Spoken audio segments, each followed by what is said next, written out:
you. And we're back with another episode of the Leaders Create Leaders podcast. Happy Friday. I'm going to let you all jump on here. I love doing these lives. These are super, super powerful. What's going on, Tony? As you guys all start to jump on, I love to see where everybody is coming in from. So, again, happy Friday, everybody. Let me see if my earphones are around here. What's good? As everybody jumps on, I'm going to go grab my earphones. Be right back.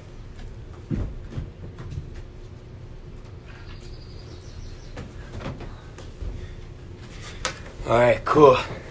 What's good? Oh, sommelier, everybody drop your first name and where you're coming in from. I love to see how we got the global community. We got Virginia in the house, Denver. I see some of the contest winners, the 333 contest winners joining us. I love it. Mark, what's good? San Diego's in the house. What's up, Emily? So good to see you again. Let's see, a bid from Somalia. My apologies. We got Caroline, my man Dean, Leaders Create Leaders Tribe up in here. I love it. We got Doug from Denver. We got Ismail from Canada, Quebec. Jeffrey from Kuwait. Let's see. We got Jack just joined. We got San Diego in the house. I love it.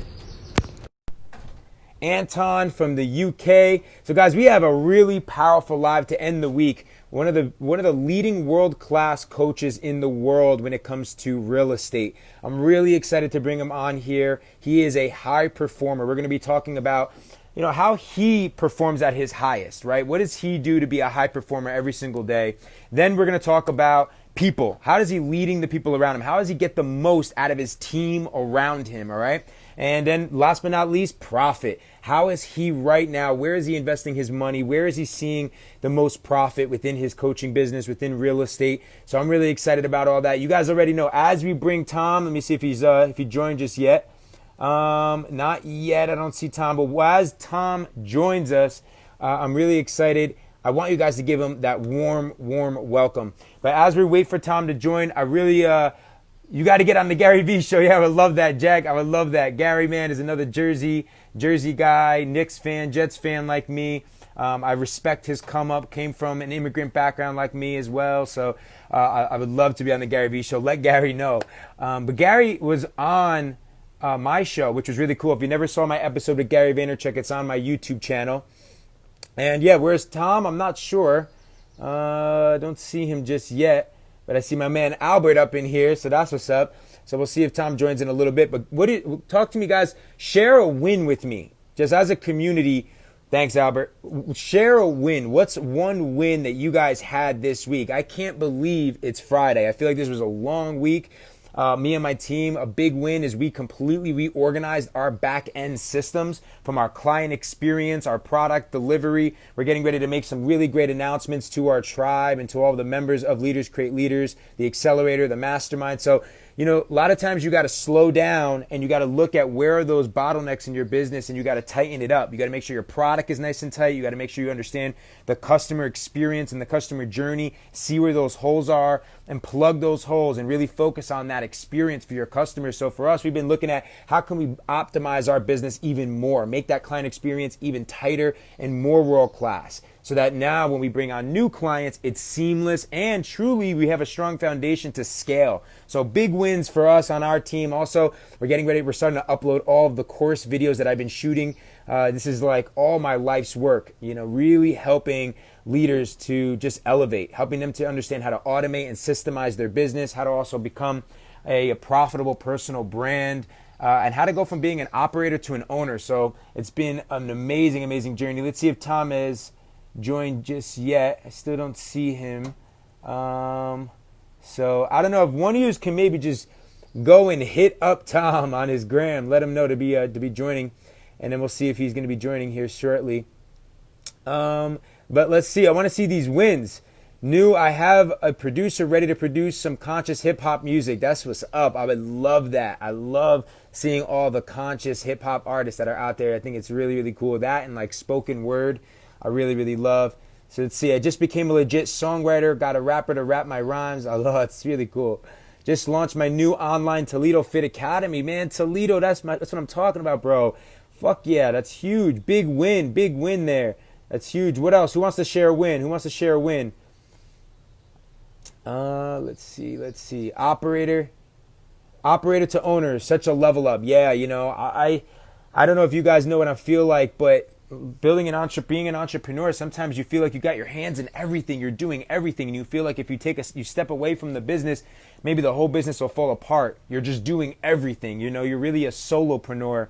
And the goal is really to rise, to go from being that solopreneur where you're doing everything to becoming a CEO in your business. And then eventually, really, it's even sometimes you can even get to a place where as a CEO, you can really even step back there. You can even bring in a CEO, right? And then ultimately, no matter what, you have such system and processes in place in all the divisions of your business.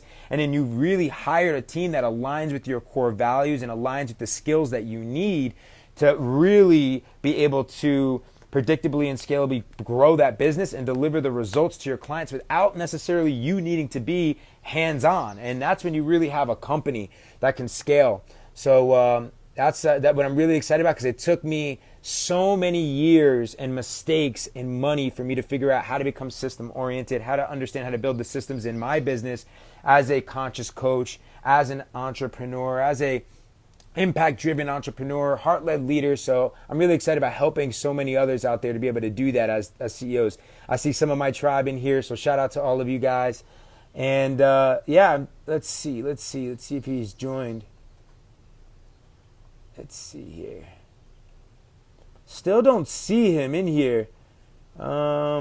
Maybe there's a mistake on his end. Maybe he's not. It's a first. But I'm really excited about connecting with Tom. What's a question, guys, that you have for Tom Ferry? I mean, he is a world-class coach in the real estate industry. Definitely prepare some of that. I definitely want to know, just again, how does he look at productivity, right? Like, how does he stay as a high performer? What is he doing on a day-to-day basis? And then I really want to get into how he leads his people. Leadership. How is he team building right now? How is he making sure that he is getting the most out of his team and out of his people? And then last but not least, thanks, Albert. I really appreciate it. And then last but not least, like, how is he investing right now? How is he creating more profit and bottom line profit in his business, profit in his clients' businesses? So I'm excited to join and see what he says. Congrats to you, Albert. I know you had a big launch this week. When you start in an industry, what are the key points to be successful, Carrie? I think for me, I feel it's more than anything, the first point that I would say is clarity. Really getting clear when you enter into an industry, getting very, very clear what is the problem that you're solving.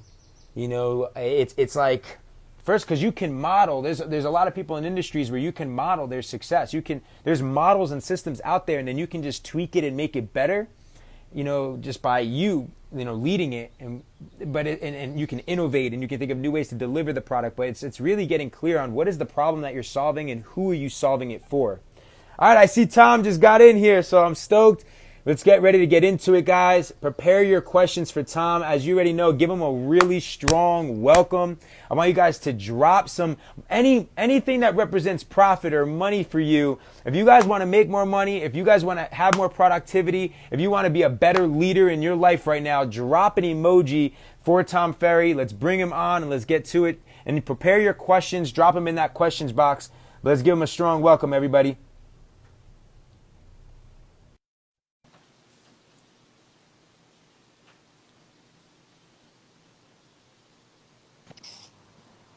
Hey, Yo, there he is. Good to see you, Tom. Gerard, man, I'm so sorry. I hope we're not talking about time management today because I'm way late. Oh, it's all good. It's all good. I'm just happy that you're here and that you had an opportunity to take some time to join our community and Of to course. be on the podcast and ultimately live with the rest of the IG community, bro. So, oh man, how are you doing? How was your week? Man, well, I got to flip this off. Let's see, is today Friday? Yeah, yeah. Probably like most of us out there, I've been an entrepreneur my entire life and, running the company that I run today with about 350 people and clients all over the world. The last, 8 or 9 weeks, every day has just become Zoom day for me, right? Like, because Right. we're all just, living on Zoom. So I'm good, man. Yesterday I was working in Laguna Beach, working on my fourth book and trying to, Nice. clean it up and get it right. And it's really aimed, at every entrepreneur, like so many people that I work with that are doing less than 10 million in revenue, right? Right. Trying to help them get to that. Well, hey man, trying to help them do what you did. Congratulations. Thanks, bro. Appreciate Yeah. that. That's awesome. Yeah. So Tom, I really want to, I want to dive into three core things if you're cool with Sure. that. The one, just like, how are you as a high performer? Like, how do you stay as a high performer? Then I want to get into people and like leadership and how do you get the most out of your people? And then just profit. Like, how do people create more profit in their life? Where are you investing right now? Sure. So if you're down, like, I'd love to like just kick off. You're obviously a high performer. You just said you got 300 people, millions of dollars. You built big businesses. You're constantly investing. You're, constantly creating content. You got the personal brand, an author. How do you stay productive? How do you stay as a high performer on a day-to-day basis? I would say, probably the simple answer is I've got a 20-year vision for my life. And I've been married it'll be 27 years this October. So my wife, who's the love of my life. Exactly, brother. Like, I've married her 3 times and I've never been divorced. Which, by the way, like, I hope I don't offend you, but it really does piss off a couple of my buddies when, we come back from a trip and there's a new ring and I surprise her again and ask her to marry me. And, fortunately she says yes every time, which is funny because I get these messages like, man, you jerk. I'm like, well, maybe you should like love on your spouse a little more, like be a little more creative. I think that the simple answer is, that's awesome. Like probably everybody, here's this 20-year vision for my life. And right now I'm 4 years into the current 20-year plan. And then I break it into, so 5 years and then 1 year and then ultimately down to like, what's the budgeted goal for Ferry International, for Ferry Ventures, for, all the places where I put a hat. And then as simple as this sounds, man, I then just plan out the year in almost as much detail as I can, minus the, maybe the, hey, can you come speak on this day that I didn't have scheduled already for the previous 12 months? Yeah. That's about the only major interruption. We book all of our vacations in advance. I've got almost 21-year-old and 19-year-old, so it's a little bit different now, right? But, when they were growing up, we always sort of follow this psychology of if it's not in my schedule, it doesn't exist. Yeah. And if it's not in my schedule, I probably shouldn't be doing it. So not a lot of things get into my schedule that would be not the highest and best use of my time. So that would probably be the first simple thought for people. And then what I would say is beyond that, it is about scaling people. It is about, utilizing human capital, hiring intelligent people that are better at doing all the things that I don't want to do. Yeah. And then in many cases, better at doing the things that I love to do, but they can do it even better. And that's really been the game. So, I've got 180 plus business coaches and, wonderful crew of full-time employees that are working on all kinds of different divisions. So at this point in my career, I get to do what I love to do, which is create, coach, connect, and contribute. And that's so cool. That is literally what I love doing every single day. And I broke it down with those C's. So that's so cool. We're so aligned there. C4, baby. Explosive. C4. I love it. That's so cool. It's taken me a long time to really audit myself and get clear on what is my zone of genius? What do I love doing so much? Yeah.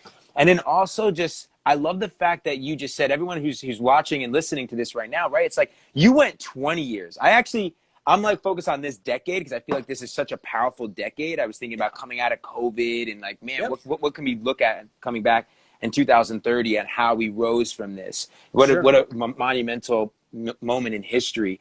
So I think that's so cool. 20 years. And then it just reverse engineering all the way into like, what do I got to do this next year, quarterly, monthly, weekly, and then managing that time around that C4 every single day. So I think it's just super practical and I love that. Yeah. I will tell you though, when I started this business almost 17 years ago, it wasn't that way. It was still, there was always a plan. There was always a mission. There was always highest and best. But, in building your business, certainly when we started in the beginning, you have to ask yourself like, okay, what am I really committed to? Like I've been a part of a lot of runs of very successful companies, a family business that I ran, my own business, all these different companies that I've invested in, advising, business coaching, right? Same kind of thing. It takes a decade. That's what most people don't get. It takes a decade. And I know, look at your business, right, that you were able to sell. Like, there's no doubt that there's triggers along the way for rising stars that are coming into a market and people are like, wait a minute, I need to own that Instagram or, right, your business. But what I said to my wife was, it's going to take us a decade. So in the beginning, like, I could either kind of Elon Musk style, if you will, like he's the first one that really said it, like, hey, if the average executive works 60 hours, if I work 120, I get 2 years of work and they're one. So I can, in 5, do what's going to take them a decade. Right. Early on, I mean, I had to say, and my kids might even jump on her and they would attest to it. Like, I had to pinky promise my wife and say, baby, listen, the kids are 2 and 4. If I take a decade to do this, it's going to be a slow growth, painful process. We never know what's going to happen. We, by the way, 3 years into it, went right into the global economic meltdown. Right. So I had accelerated from basically 0 to $10 million in revenue in 3 years. Right. Because I was willing to just do everything. Monomaniacal focus. Yeah, all of it, right? And it was, it was a good 16, 17-hour days, all day, every day to make it work. So I don't want to sugarcoat it. I'm pretty blessed now. No, that's real. I've set the infrastructure up. But like everybody else, man, I grinded more than most of you could imagine. Some would even argue I still do today because, like my work is like my hobby. I love it. But, it takes time. I had a video that I posted, I believe on Monday, and someone had caught me like behind the scenes mentoring some guys in the house, and they had asked me that same thing. Yeah. They're like, well, what about family and like friends? And in the beginning, and I was like, hey, I'm not going to lie. Like, I sacrificed in the beginning, like I was putting in that work. Because it takes that grind, maybe not for everybody, but in the beginning, I feel like you do need to have your hands and understand the entire business, and then when you've done it the best, you start putting people in place, and it was hard for me to figure out how to lead, and more than anything, because I'm a great leader, but I suck as a manager. Like I don't, and I started realizing there's a difference between those two roles. So can you talk to me a little bit about team building? I've been talking about that this week a lot. A lot of interest is out there. You have been coaching on this. You've been doing it, your whole life. So how do you think about finding the right people, bringing them on, and putting them in the right place so that they can win and create the most contribution in your company?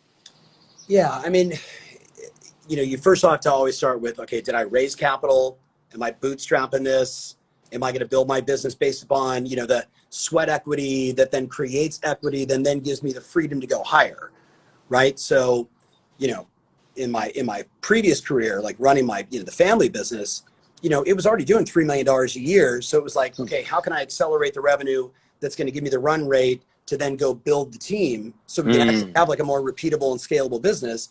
Right. So it was kind of like revenue up, add more people, revenue up, add more people, where when I started this one, I came to my wife and I'm like, look, I just leased this much space and I have 11 employees, starting on Monday. So it's go time. Like, we got $50,000 in monthly burn before any other additional costs just in salaries. And she was like, whoa. I'm like, but I knew, right? I knew I can handle sales and marketing and content, and I could go be the, the face. Yeah. But I need 3 salespeople. Yeah. I need integrators, right? Who's going to handle finance? Yeah. Who's going to be, my core operator? Yes. Yes. Like I'm the face, man. But like, you don't want to give me paperwork. Like, I feel you. Yeah. You don't even want me managing my schedule. I just was going to say that. Yeah. You need someone else helping you manage your schedule. Yeah. So I mean, cool. I literally, I took my co-founder, who's my best friend and brother-in-law, and I'm like, okay, look, you're in charge of the day-to-day operations. What I'm going to go do is I'm going to spend all day long writing, doing content, doing coaching sessions, meeting, prospecting, building the business. I'm just going to be kind of more the chief revenue officer and the chief product officer, if you will, if you're going to give it a title. And that's all I did. And then Steve was able to say, I'll manage the day-to-day operations. I'll take from what we know and start developing the culture. I'll work with, we didn't have a CFO then. We just like a glorified accountant, right? Right. Bookkeeper. And my wife, who was like, I'll look at the money because that's her superpower, right? So, in the beginning, look, I think if I was starting over today, I think the only difference would be, again, because it's such a different world than when I started in 2004.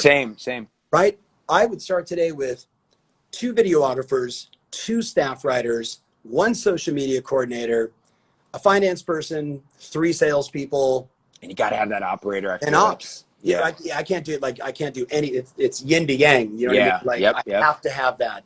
And like I could start like that, and I could probably generate. Definitely 8 figures. Yeah, With easy. that team, you can get to 8 figures. Yeah. I really believe Yep. that. I really believe that. Yeah. And that's amazing. So how do you go about? Because I got to be honest with you, I feel like I still am learning in the sense that like I've had some really great people that I've bet on in my life Yep. that have led me to exits and building solid 7 and 8 figure businesses to my career. But then there's also still those moments where I got a bad apple and I'm just like, damn it. And it disrupts the culture and then, they don't make the values. So how do you decide who's the right person, especially when it's like a lean and mean, you're trying to grow that team to like maybe 10 to 20 people around there? Like, how do you go about that hiring process? Would I invite this person over to my house and drink wine with them? And if the answer is no, I mean, I have another buddy of mine, he calls it it's the sake rule. Can we go have sushi together? You know what I mean? Would I invite you over to my house? Would I want to, I mean, in the beginning, right? Because we're building that core group, right? We oftentimes, we're going to people that we know, right? And saying, oh God, even though he maybe isn't the best at it or she isn't the best at it, but I trust them explicitly. Yeah. So you do a little of that in the beginning, but then very quickly you recognize you have to go find talented people. Otherwise you're the bottleneck of everything. Right. So, today, look, the beauty is I can say, hey, the role is X. Indeed.com is going to give me a framework for what it is. Then I'm going to look at crystalknows.com, which I'm an investor in, which is insane. Oh, right? Sick. So I type in your name on LinkedIn. I hit one button and it says, here's basically a mashup of all the different personality types simplified. And then because I pay the $29 a month, even as an investor, I click on the conversation coach and it tells me how I should speak to you, if I'm going to write to you, email you, if I'm going to talk to you face to face. Wow. And then ready, do I want to interview you? Do I want to get an appointment with you? Do I want to deliver bad news? So, we use these sort of modern tools to kind of flush through who people really are. And sort of the mindset now is like hire the personality type, then the person. That's so brilliant because like I've just even been learning more about like my own archetype and how I'm a promoter. So I'm really great at leading. I'm really great at all these things, but then I also have the shadow side. And I've been thinking about how I'm integrating that into my coaching now, even just what the clients I get. I want to know their archetype. I want to know their personality. Do you know do you use any of those assessments of like Gene Keys or Human Design or DISC or Myers-Briggs or any of those? Crystal knows because they mash them all up into one. Yeah. Oh, Crystal so cool. Super great company. And by the way, you talk about investments. So when I invested in that company, Drew D'Agostino, who's the founder, brilliant dude, called me and said, hey, you want to invest in the next round? I'm like, hell yeah, I do. And he's like, I'm like, who else is investing? He's like, Salesforce and Microsoft. I was like, that's cool. Like, I actually, right, that's a good one. You're definitely in good hands because I did it. One of my last investments that exited was with Mark Benioff, and I followed Mark Benioff on that round, and we exited. So like, yeah, which company? Cool. I was called Looped, Loopd. It was a basically using RFID tags for when you would go to conferences. It would give you all the data on where everybody went, and it was a really cool data play based on like in-person events. Yeah. So yeah, remember really cool. Remember back in the day of in-person events. Mm-hmm. Yeah. I was one of those booths, man. I was one of those booths when I had Elite Daily. I have pictures of us still like trying to hustle for sure as a startup in those booths. So let's talk a little bit about profit. We can go in, two ways on this, Tom, but it's like one, I look at you as we were just talking about investments. So like, how do you look at investments right now? I personally am also looking at real estate right now and looking to generate more income in real estate, especially coming out of COVID. I'm looking for areas like where I'm at right now. I'm staying in Sedona, and I'm like, people don't going to want to global travel. They're looking for places like this. I had a guy on this week, John Henry's, that's doing some commercial real estate. Good. So I just want to see what your outlook is on just investing real estate and beyond. And then I want to tap into just more of like, I have a similar business to you. So how do you look at, generating more profit in the coaching industry, in the industry? That'd be great. So there's a lot to unpack there. I know. So I'll give you the backstory. Like, so I have what I refer to as two rich moms. If I was going to write a book sort of in honor of Rich Dad Poor Dad, it would say two rich moms. My biological mom is rich in the arts and taught me, she was a Mouseketeer at Disneyland, like early on, and singer, painter, right? Like and an entrepreneur, by the way, like selling her art.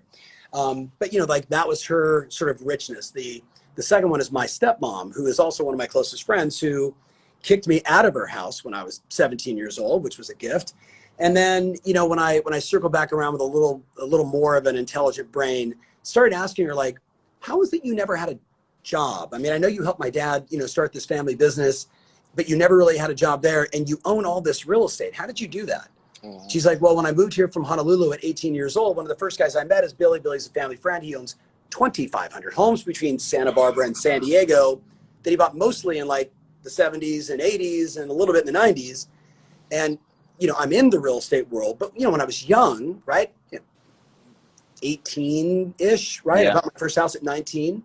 What she kept saying to me was, look, you need to save all of your money. You need to live like, in whatever version of poverty you think that is, to buy as much real estate as you can. And if you were really smart, you wouldn't buy single family residence, right? Even though that's what I did. I wasn't that smart. She said, you would buy like a duplex, a triplex, or a fourplex, live in the crappiest unit, get a roommate, rent out the balance.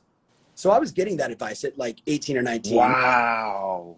I listen, I didn't execute on it. It was only, later when, my wife and I are like, okay, what do we want to do? Like, what's our long-term plan? So we were buying SFRs for a while, and then we're like, nah, that's kind of stupid, right?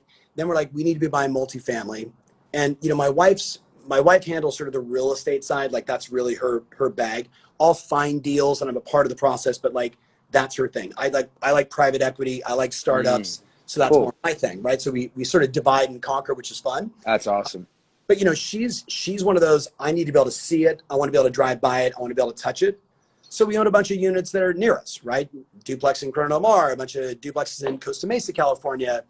And, so she loves that, right? And it's, if you ask me what's my philosophy, it's, I think about so many of the men and women that I've been blessed to work with, whether it's, my stepmom, who I just mentioned, or the Arduous family here in Orange County, who, daughters, are friends of ours. Well, they own like, I don't know, 5,000 units. Wow.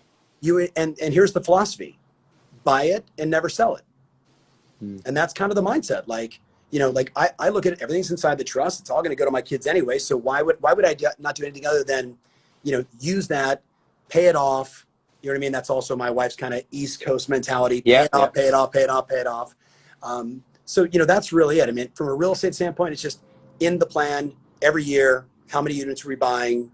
Do we hit our budgeted savings goal to be able to do that? So that's part of the process for us. And, you kind of have the master plan of 20 years. What does that look like? And then on the private equity stuff, I really got fascinated. I mean, I've always been interested in it. Yeah. But it wasn't until maybe 9 years ago where I was like, okay, wait a minute. I think I can actually deliver value to some of these guys because I've started a bunch of companies and I've gone through it, and I don't have like, if you talk to me about, what's the best way to engineer this software, I'd be like, right, you're not speaking my language. But if you want to understand sales and marketing and repeatable and saleable processes and how to grow that and how to increase ARPU and how to decrease churn, like that stuff, like I'm in. So I kind of fell into the sort of SaaS-based mostly, like that became sort of the sweet spot, and, had an exit on Slack. That was a good one. Had, some triggers along the way, which has been great. But I've got about 58 companies now that are sort of in my portfolio. And, one just died during COVID. Yeah. It's going to happen, right? Yep. One just bifurcated and created a whole new deal, and it's going to be insanely great. Some of them are, a wine business. I'm, in a tequila, bourbon, and wine business separately. So I'm diversifying into areas now that, quite honestly, Gerard, like I don't know enough about it, but I so trust the person I'm investing in that I'm along for the ride. I want a board seat. I want to be able to contribute, but I love it because I don't know any of the stuff they're talking about. You know what I mean? So it does challenge you to like like force myself to say, like with this spirits company, like I didn't know you can't like buy a bottle of tequila and ship it direct, right? I didn't know that. Yeah, Right. me So neither. so all of a sudden I'm in this business and I'm thinking, oh man, this would be great. Like, I know in the wine business, I buy Yeah. wine direct from wineries and yada yada. And my partner had one of the best wineries on the planet, like 26 perfect 100s. But when I get into this, I'm like, I assumed, which is always horrible, instead of asking, well, can't we just, he's like, no, it actually works this way and that way and pods and this and that and restaurants and bars and, all over the place. And I'm like, okay, fascinating. I'm growing again. This is cool. Wow, that is so Yeah. cool. Yeah, that's something that I can relate to a lot. I feel like with the stock market, that's how I started my career. And I learned how to research all these companies. And I loved learning and speaking to these CEOs and learning about these new industries. I think the mistake that I made that you just hit on, I think was really important is like, although these sometimes were industries that you didn't necessarily know too much about, you did seem to like diversify into specific niches that you're either passionate about or you knew you can help within SaaS. And then, maybe other things that you're passionate about, like the wine and the liquor industries. Yeah. Whereas I started kind of I would bet on the horse on the individual, but sometimes just, the industries, because I didn't know anything whatsoever about them, and I was so spread out, it was hard for me to help so many entrepreneurs in so many different areas. And, that's the hard part too. But, yeah, man, But congrats. I'll give you a couple of my really, like probably like yourself, I'm surrounded by a lot of mentors, some older, some younger, doesn't matter. Like, but just, we all need those guides that occasionally slap us and say, be careful. I happened to be in the car. So he's the former CEO of Zillow, a guy named Spencer Raskoff. And now I don't know if you know, he started .LA, which I invested in. And then I forget the other real estate one and I forget the name of it, but I invested in that also. And he's just brilliant entrepreneur. We flew up from Orange County to Seattle. We landed, we were going to the Zillow building and we were just in this dialogue and I had invested in a deal. He had also invested in it. We were kind of talking about that. And he gave me a great tip. He said, look, how many companies do you have in your portfolio you've invested in? At that time it was 30-ish, right? And he said, this is how I look at it. I gave you money. I'm excited about it, but I didn't put any money in, not enough money that would matter to me, right? So don't ever call me. Like that was his mindset. He said, then I've got a group that like, I want to continue to invest because I really believe it and I like them and I know I can bring value to them. And he said, and then I've got deals that are just, I'm just in it because someone I know said, hey, want to be a part of this thing. And I'm going to be completely blind to it. He said, when he gave me that model, I was like, yeah, that makes sense because there's just like, I'm in some deals with guys that have funds and I trust them explicitly because they do an amazing job. So I pay the 2 and 20 and I ride along, right? And I'm okay with that because, they're killers.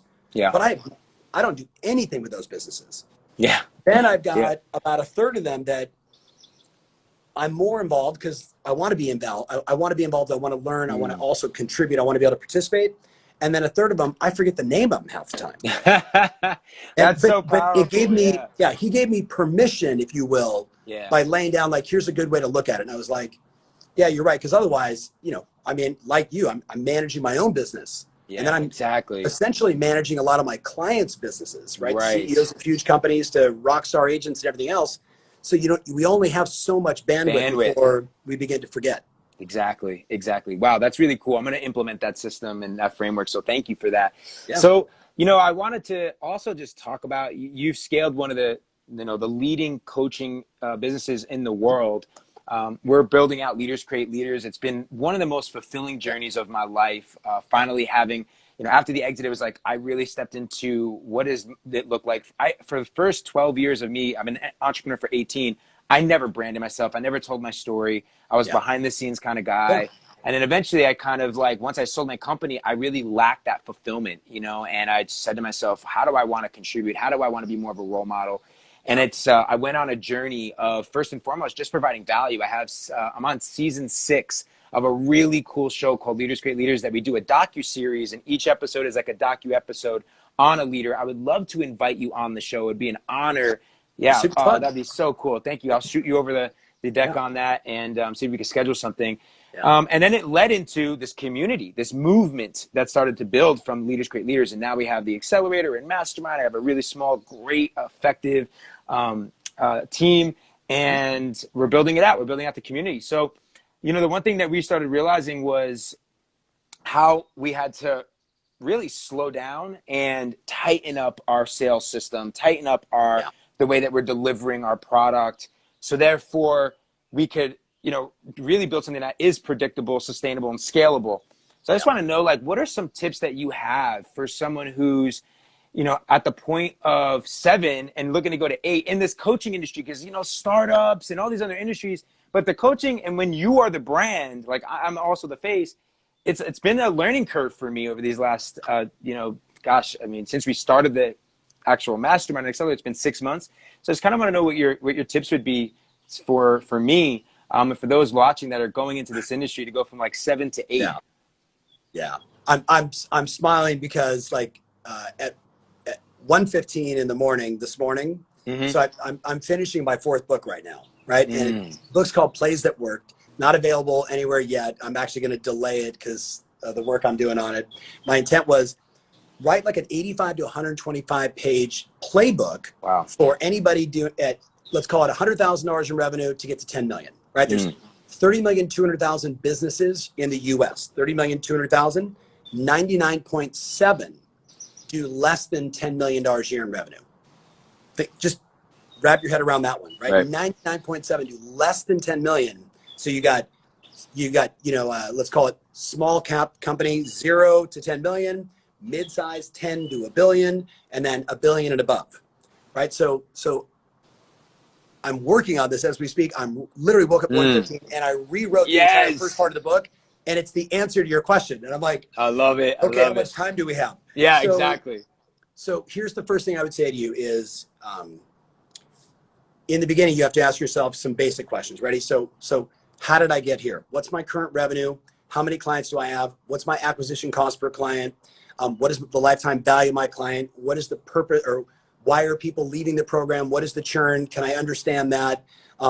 What's my top line revenue? What's my cost? And if I can do that, look back over 2 or 3 years, forget what's happening tragically right now in the world, but look back over that and say, okay, what are the trends? Right? What are the break points in the business? Right? So I need to understand that. Then I would ask you, and I'm kind of going through the order of literally what I wrote from 1:15 to 3:18 this morning, is then you have to say, okay, who are the people that I have on the team, and what are their roles, and what are the holes? You with me? And this is even before I say, because you're already established, even before I say, what's the vision and where am I going? You with me? So, who's my product officer? Who's my, who's in charge of the money? Who's my ops? Who is in charge of logistics? List it all out. And the bummer is, sometimes there's 15 roles and like 8 of them have your name on it. You know what I mean? That's a very typical, and that could be for the first 3 or 4 years of any business, right? Just because of how you're starting. But then you got to take the deep dive and say, okay, so how do I generate clients? And sort of what everybody wants is more referrals. Who doesn't want more referrals? Well, one of my mentors, really started the referral revolution, documented back in the mid 80s. A guy named Jay Abraham, when he listed out 89 different ways to generate referrals. Most of them not relevant today, and he and I are always going back and forth. We did a new version of it, 36 different ways to generate referrals based on the modern world. We haven't published it yet, but we've done that work. So first I'd say, referrals. Then I'd say, do I have a website that converts? Have I run any Facebook ads, Instagram ads, LinkedIn ads, Google, YouTube B-roll? Like I would literally direct mail, trade shows. Like I got a list, right? Like here's like 25 different sort of sales mechanisms. Which ones do you do? Which ones do you not do? Why?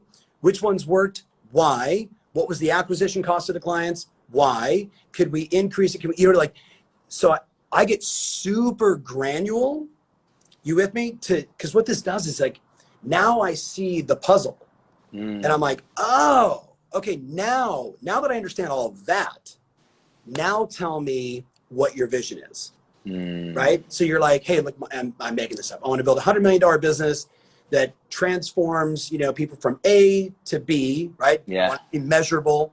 I want to know that I can get there. It's this many people. It's this many centers around the world. It's this many events, et cetera, right? So I'd say, okay, let's get that clear. And then I'd say, now let's reverse engineer from here to let's call it 3 years out, 5 years out. What does it look like? And get crystal clear on it. And then I actually build the financial budget, next to it and say, okay, so in 5 years, we're doing $100 million a year in revenue, right? I want to keep my fixed cost, my G&A at a third.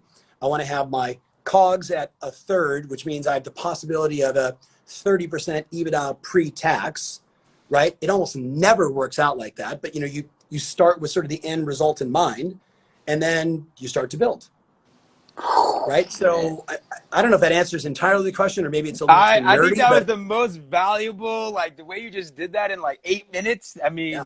I can only imagine what it would be like to work with you for weeks and months and years at a time. So I can't wait to build a real relationship and friendship with you. I look up to you, I admire you. Yeah. Just listening to you, the amount of experience and wisdom.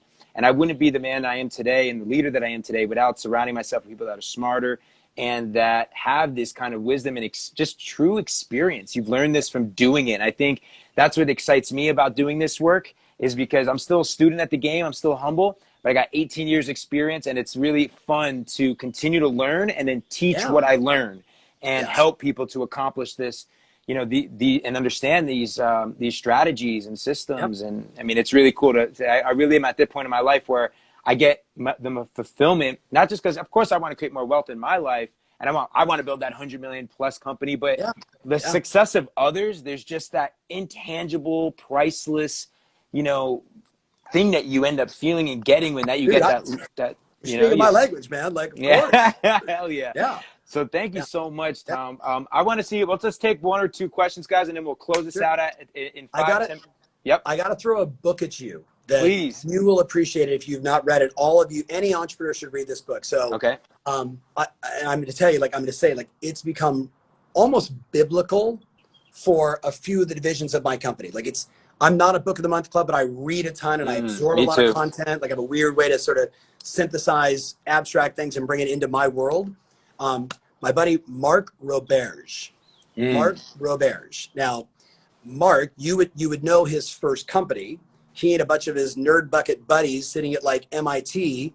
And one of the guys goes, I have an idea. Let's start a CRM platform company that provides content marketing for people. And everyone's like, content marketing, right? And yeah, I got this. I'm gonna call it HubSpot, and it's gonna be really cool. And he and his 3 buddies, and Mark being the last guy, he's like, okay, Mark, I need you to run sales. He's like, I'm an engineer. I'm a scientist. I'm a quant guy. He said, but I wanted to be a part of it, so I took the role. And he said, so I took a totally quantitative approach to building a repeatable and scalable sales methodology. So the book, I'm now spacing on the title, but it's the only one he's written. It's Mark. If you put like Roberts, take TS off and put GE, Mark Roberge. And I think it's like called Repeatable and Scalable something. And I'm embarrassed. Wow, perfect. Mark Roberge. But it is so good. And Gerard, I brought him in, he's invested in some of the companies that I've invested in, and vice versa. He now has a fund because he's now out of that. They went public. It was a massive trigger for him. And now he's back teaching at Harvard. Oh, that's so cool. How to be an entrepreneur. It's very cool, like full circle like you're doing. But yeah, I would get his book. All of you should get it today. It's heady, but if you're building a business and you want to grow it and you want to cut through the BS and figure out how to hire salespeople, how to hire engineers, how to make everything really work effectively. There's a game. I mean, between that and then all my friends that already run billion-dollar businesses that are like, Ferry, why are you doing this? You should do it this way. That's so awesome. Thank you so much for that. I cannot wait. In fact, it's weird. I didn't read most of my career. I would love to just break shit and learn as I go. And I would learn experiential. But over these last, 5 years since I've exited, I really dove into reading. And man, what a game changer. It's like I love it, bro. Like there's so much that's already written, it's just already there. We can just model and learn from so many. I'll give you a little pro tip. So one of my mentors is a guy named Mike Vance, and most of you won't know that name, but you will know all of the products that he touched. He invented the salad bar. He was Walt Disney's right hand for the last 8 years that Walt was alive. He launched Orlando, the Geodesic Dome, everything we know about all that. He was the first dean of the Disney University. And then he gets picked up. He was in LA one day doing a talk kind of on the Disney way. This guy walks up and he's like, hey, I just invested like $250,000 into this computer hardware company, and I'd love for you to come talk to this guy And he's like, sure, Steve Jobs. Mentored Steve Jobs for, I mean, basically until Mike was kind of no longer there, had dementia, sadly, and then Steve passed away. Worked together forever. He mentored me for like 5 years. Wow. And when you have that, first of all, Gerard, think about the pressure. Jack Welch, he mentored. Steve Jobs, he mentored. He says he was mentored by Walt, but it was a very, if you read anything between the two, it was very symbiotic, the relationship. Brilliant guy, one of the greatest consultants ever. He would say to me, I'm like, Mike, how do you read so many damn books? He goes, pro tip, every book is written like this. All right, here's the intro, what you're going to learn in this chapter. Everything in the middle is filler, stories, case studies, and examples. And the end of the book, or the end of the chapter, is here's the 4 major takeaways. He said, just cut out all the shit in the middle. I was like, got it. So now I can take your book that took you a decade to formulate, and I can absorb it in days. That's brilliant. I didn't think of that. I didn't think of that. I took Jim Quick's speed reading. I'm in speed reading. Like, hey, Jim's a pal. Jim's a pal. Yeah. I was thinking Jim Quick too. Like, you know, his speed reading course is insanely great. And memory, right? All the memory stuff.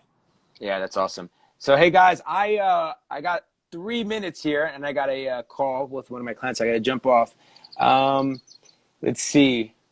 Sales Acceleration Formula. Thank you. That's the book. That's the book? Okay. Yeah, Sales Acceleration Formula. I'm Formula. going to take this one question because we'll end it like this, because it also is something that I'm very inspired by you. Yeah. And I'm in a beautiful relationship. It's a goal of mine, not just the success of others, not just my own wealth, but family. Yeah. And someone mentioned, can you talk about the queen in your life, the relationship you have with your wife, 27 years, and how that played a role in building the empire? So I would say that, I mean, that's I'm like quasi blushing right now and like trying not to go, full gushy. What if I told you that when I was July 17th, 1991, I was 20 years old. My mentor at the time was a guy named Brian Tracy. Brian pulls me out of the seminar and says, hey, stand up, Tom. He said, I've been working with this kid. He's making a couple $100,000 this year. And like in front of this crowd of old people, they were like 40. You with me? He says, you need to get married. And I was like, had a fake ID since I was 17, got my own place. I was doing okay. I was like not thinking about getting married. And I'm like, why? And he said, you need to find something, that yin yang. He said, he goes, man, you are so rough, but I know there's a diamond in there. And I was like, okay. And he said, here's what I want you to do.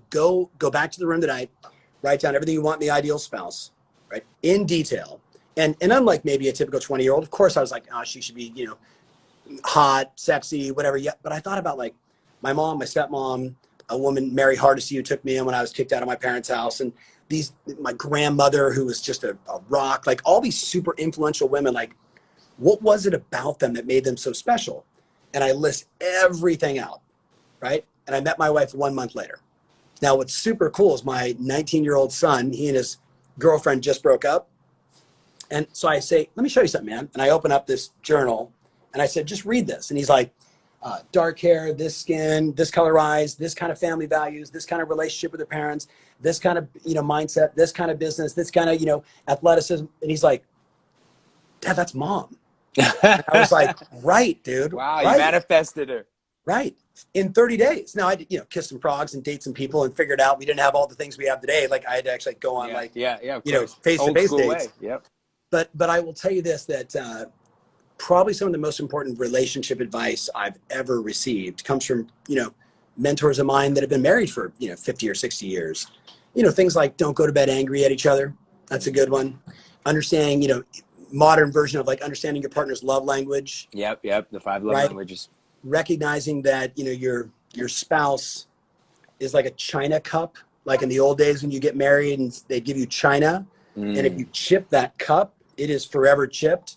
Wow. And the metaphor that I was given was the tape is always running. Like the unconscious mind is always running. So if you're continually, my wife and I will say, we're not perfect, right? Like no stretch of the imagination, right? Like she's Italian, right? I'm German Irish. Like, we can get after it. You know what I mean? And like we'll yell and then we love each other, but we get it out. The point is this, like recognizing that the unconscious mind is always running, and the more things you say, if you repeat it over and over again, it becomes true and real. So So really being super mindful of what is it that I want to groove into my wife's unconscious mind and her in return for me. Yeah. But the big thing is recognizing our differences. My wife is very conservative and I am freaking crazy. You with me? Yeah. And what we always say to each other is, if we were both the same, then one of us isn't necessary. You with me? Yeah, So of it's course. really about that. And then, all the date nights and, hanging out, like rules, like we only hang out with couples that we like. We got to like the guy and the girl. If we only like cool. the girl and we don't like the guy, we don't spend time with them. Oh, nice. And then it goes, you got to like the kids, right? Because we're all going to travel together and we're going to be together. And, that just becomes life, right? Like, you kind of create your rules of like who you're going to spend your time with. I got my own guy friends and she's got her own girlfriends. Right. But that together time, and then date nights and getaways and, breaks and all that stuff. Cause man, there's so many books written on it. And here's the little fun fact. I'm in Newport Beach, California. It's 50% divorce rate in the US. It's 60% in California. It's 78% in my town. Wow. That's gnarly. That's gnarly. Yeah, and it's been going up because of COVID. I mean, this is a very tragic, very tragic. Yeah, that's what I mean. Moment in time. You with me? Like, we're going to get back to some level of normal and governance will change and all that kind of crazy stuff. But, at the end of the day, like, it's having the long game. Yeah, of course. You know what I mean? It's realizing we're going to have moments in time in our life where we're not at our best, and that's okay too. You with me? Yeah. Like, that's okay too. But, like, at the end of the day, it's a soulmate. It's a partner in life, and like, not holding things back, sharing all the details, the scary stuff, the inspiring stuff, the big crazy ambitions, and sometimes the need for a nap. You know what I mean? And everything under the sun. So that's probably the. I love it. Yeah. Well, shout out to your wife. Shout out to Mrs. Ferry. Yeah. Thank you. I would love to do a double date at some point and get to see you and meet you. So, Tom, I'll follow up with you. I'll shoot you a DM and see if we can connect a little bit further. And I look forward to this being the catalyst to a lifelong friendship. And I'll always be here to learn more and support your new book, support your ventures, and learn from you and add value to what you're building and what you're creating. So thank you for taking some time today to share with the Leaders Create Leaders community. And I'll talk to you soon. Enjoy the weekend. Talk to you soon, buddy. Thank you again for the time. No doubt. Bye-bye. All right, guys. So I hope that this was super valuable for you. Another powerful episode of Leaders Create Leaders. All these episodes are live streamed and they're repurposed and they'll be on the podcast. So make sure to go subscribe right now. Go and subscribe to iTunes or Spotify, Leaders Create Leaders, and then post it on your story. Tag me and I will check out your profile, connect with you.